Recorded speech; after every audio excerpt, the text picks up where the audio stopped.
Olá, tudo bem? Está começando mais um programa Agora Agro e você vai ver a partir de agora.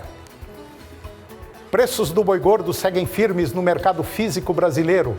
Importância do mercado asiático para a indústria brasileira de carne bovina é inegável. Venda de máquinas agrícolas e tratores no Brasil fecharam o primeiro semestre em queda. Setor de máquinas agrícolas espera uma movimentação maior dos agricultores nos seus últimos meses do ano. População deve consumir mais carne suína em breve. E vamos falar sobre gestão de equipes em home office. O Agora Agro já está no ar.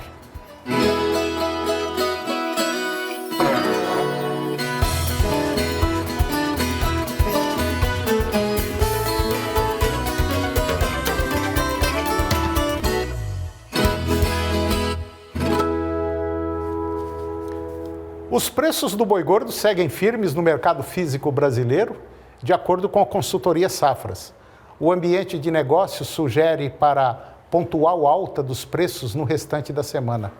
Segundo dados da consultoria Safras e Mercado, a oferta de animais terminados permanece restrita, da mesma maneira que a demanda chinesa permanece muito efetiva para proteínas animais brasileiras.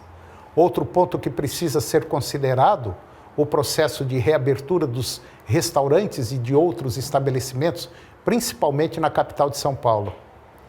Mesmo que a demanda não esteja no mesmo patamar de antes da pandemia, esse processo acelera a reposição entre atacado e varejo. Já na capital paulista, os preços do mercado à vista estão em R$ 214,50 por arroba, Minas Gerais na casa de R$ 212 a arroba, Mato Grosso do Sul 205, Goiás o preço indicado foi de R$ 204 por arroba e em Cuiabá, no Mato Grosso, o preço ficou em R$ 190 a arroba. É bom lembrar que existem valores maiores para o boi exportação, cota Hilton, portanto os valores que passamos são para animais padrão mercado interno. A importância do mercado asiático para a indústria brasileira de carne bovina é inegável.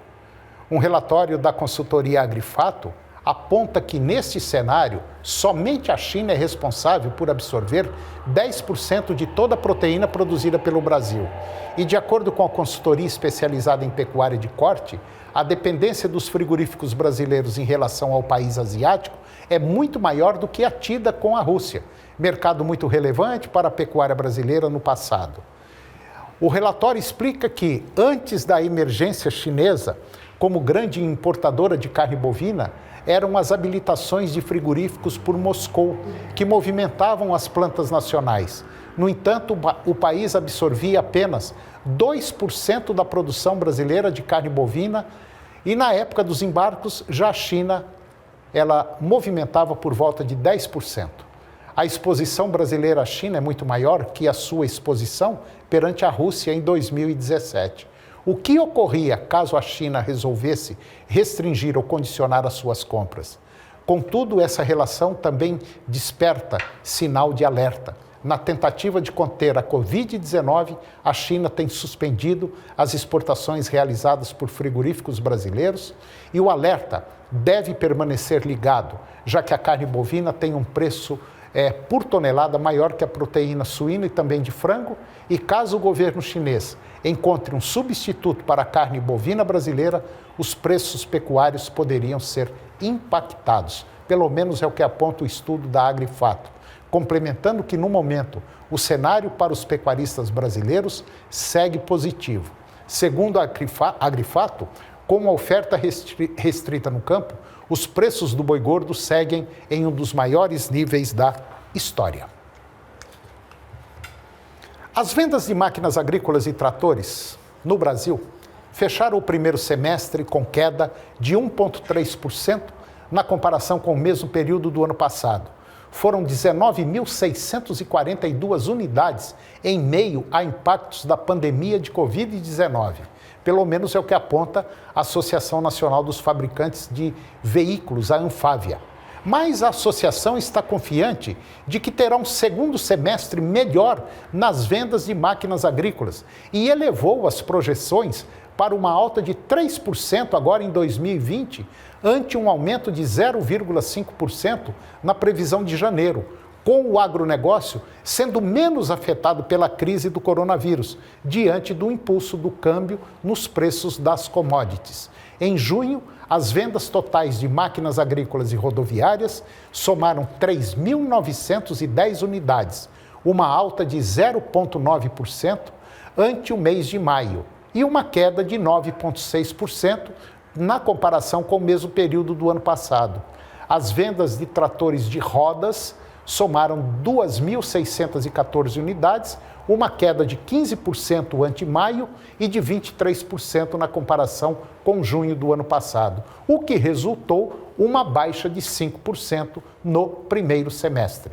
Já as vendas de colheitadeiras de grãos atingiram 734 unidades em junho, uma alta de 130% versus maio e de 39% na comparação com junho do ano passado.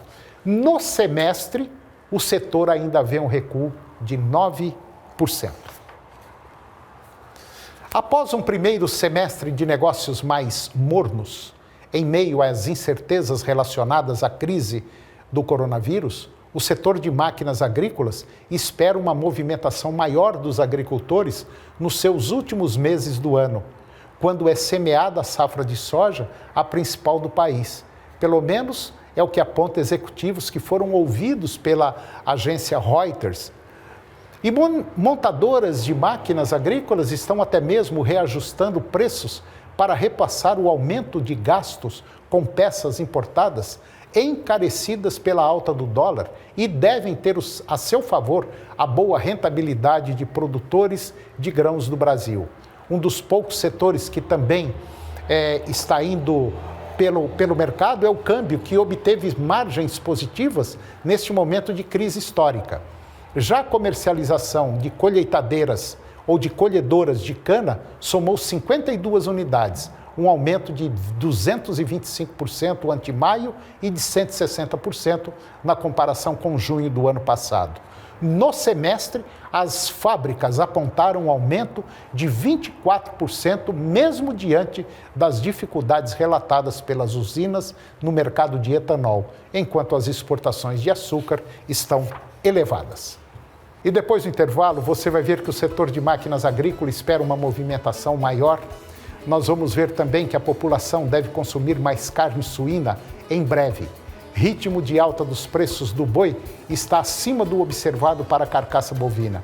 E nós vamos falar sobre gestão de equipes em home office. Nós voltamos já, é um minuto só.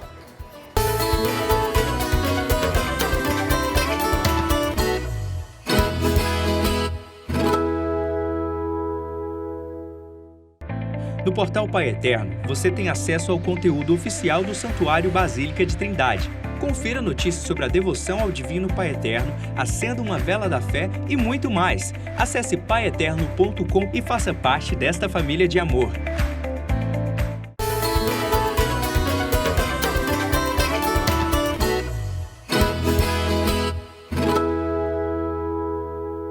No mês de junho, o preço médio da arroba da carne bovina negociada no mercado atacadista da Grande São Paulo, ele seguiu superior ao do animal para abate, contexto que vem sendo verificado em termos gerais desde o encerramento de 2016. No entanto, essa vantagem ela diminuiu bastante no mês e, segundo pesquisadores do Centro de Estudos Avançados em Economia Aplicada, CPEA, isso evidencia que o ritmo de alta dos preços do boi está acima do observado para a carcaça bovina, o que, por sua vez, pode estar atrelado ao recente enfraquecimento da demanda brasileira pela carne, diante do menor poder de compra da população, que deve estar em busca de proteínas mais competitivas. Segundo dados do CPEA, no mês de junho, a diferença entre os preços da arroba do animal vivo e da carcaça bovina foi de apenas R$ 1,18 por arroba, com vantagem ainda para a carne bovina negociada no mercado atacadista. Essa é a menor diferença desde agosto de 2018, quando esteve brevemente negativa em 0,4 centavos por arroba, ou seja, com a arroba do animal negociada acima da carne no mercado atacadista.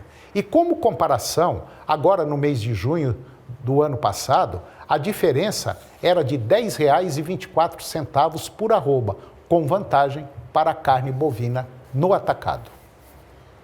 A demanda da China e o ciclo de médio prazo com maior retenção de fêmeas de vacas tem sido apontado como os principais motivos para a diminuição da oferta de animais. Além disso, o consumo doméstico retraído com a crise da pandemia do novo coronavírus influenciou a redução de abates. A Covid-19 também afetou a capacidade de abate de frigoríficos que precisaram adaptar a produção às medidas restritivas em junho. As exportações de carne bovina brasileira bateram recorde para o mês, com cerca de 150 mil toneladas embarcadas. E de acordo com o estudo da Agrifato, a China já absorveu 10% do que é produzido no Brasil atualmente. E segundo o estudo da Associação Brasileira das Indústrias Exportadoras de Carne, a ABIEC, cerca de 20% da produção brasileira é exportada, enquanto que o restante ele é direcionado ao consumo doméstico. Já a Associação Brasileira de Frigoríficos, a Abrafrigo, estima que o total embarcado já ultrapassa os 20% e com viés de alta em virtude do aumento do apetite chinês. No acumulado do ano, entre janeiro a maio, a China, considerando também Hong Kong, respondeu por 56% do total do volume exportado de carne bovina pelo Brasil. Essa dependência traz riscos, pois o país asiático passa a ter um poder de barganha importante para renegociar preços.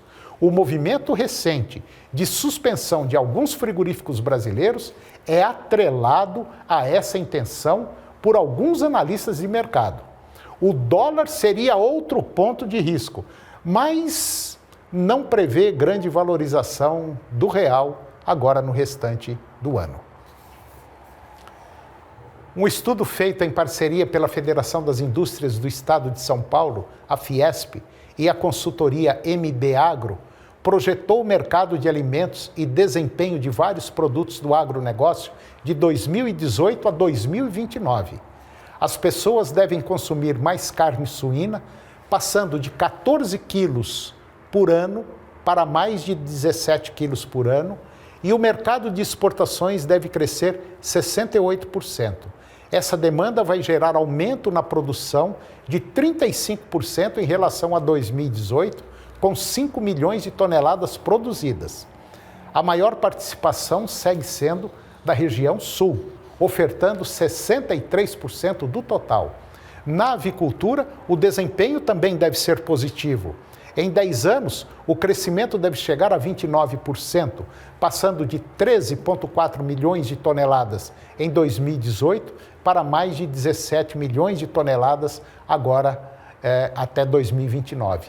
As exportações vão crescer 48%, demandando 6 milhões de toneladas. O setor que mais deve crescer é o de produção de ovos, com alta de 46%, passando de 120 para 176 milhões de caixas com 30 dúzias. O consumo per capita vai aumentar de 17 dúzias por habitante no ano para 23 dúzias por habitante no ano. E depois do intervalo, nós vamos falar sobre gestão de equipes em home office. Nós voltamos já, é um minuto só.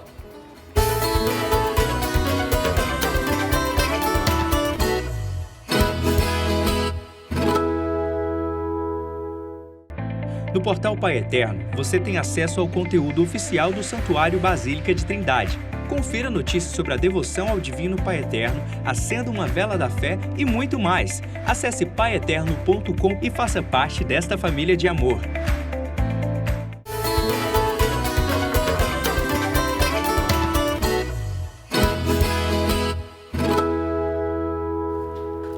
Eu vou conversar agora com a doutora Adriana Ferreira. A doutora Adriana ela é mestre em desenvolvimento humano, master coach, mentora, especialista em atendimento sistêmico para organizações, para empresas. E nós vamos falar de um tema muito interessante, nós vamos falar sobre gestão de equipes em home office. Doutora Adriana, muito obrigado pela sua presença aqui no nosso programa, pela participação, para a gente discutir um tema que é a onda do momento causado pelo Covid-19, que é a turma ficar em casa trabalhando. Tudo bem com a senhora? Tudo bem, Tony, tudo ótimo. Então tá bom, porque nós estamos em casa, né? Oh, beleza, né? Maravilha, né? Maravilha. Pois é, mas como é que é esse negócio de gestão de equipes em home office? Antônio, é difícil, né? É difícil. Esse rearranjo, né? É difícil porque quebra todos os paradigmas que as pessoas tinham antes, em especial controlar os outros. O home office trouxe uma possibilidade para que aqueles que são líderes se firmarem como líderes, mostrarem suas competências, em detrimento daqueles que não se prepararam para a liderança. Então, hoje, quem está em home office, o que acontece? A liderança daquele que os conduz é totalmente diferente. Tem que ter propósito, você não pode controlar pessoas, você tem que controlar resultados. Imagina uma reunião, Toninho, estou aqui na reunião. Aí a câmera está ligada, mas o celular está aqui na mão. Eu não estou focado na reunião, concorda? Sim. E para que um líder consiga estabelecer essa conexão com a equipe dele, o primeiro ponto é estabeleça uma pauta, estabeleça uma rotina. Use ferramentas tecnológicas que possam ajudar as pessoas a se conectarem, a construírem toda a rotina delas juntas, todo o trabalho delas juntas. Então, você tem que buscar ferramentas colaborativas, tecnológicas e colaborativas. E isso exige do líder, imagina, eu estava acostumada a trabalhar aqui, pertinho de você. Agora eu tenho que trabalhar de longe, incorporando tecnologias novas. E a tendência é que a gente tenha equipes híbridas. Pessoas que continuarão em home office e pessoas que voltarão aos seus postos de trabalho. Mas é uma tendência o home office. Então, quem tem que se preparar? O líder. Ele vai ter que conhecer melhor as pessoas, ele vai ter que se conhecer, ele vai ter que trabalhar com as novas tecnologias colaborativas e, principalmente, ele tem que ter um comportamento confiável. A senhora estava falando aí, eu tô lembrando o seguinte, eu conheço uma pessoa que trabalha numa multinacional e ontem, conversando com ela, ela falou assim, Antônio, nós participamos de uma reunião em nível nacional, tinha 210 participantes. Eu falei, meu Deus do céu, e deu certo? Deu conta? Ela falou, não, em certo momento lá, a gente queria fazer pergunta, não podia fazer pergunta porque estava... Então, o que está acontecendo? Nós estamos fazendo um processo agora de ficar em casa, coisa que a gente não estava acostumado. Muita gente é casado, tem filhos, tem que se dedicar porque senão vai perder o emprego.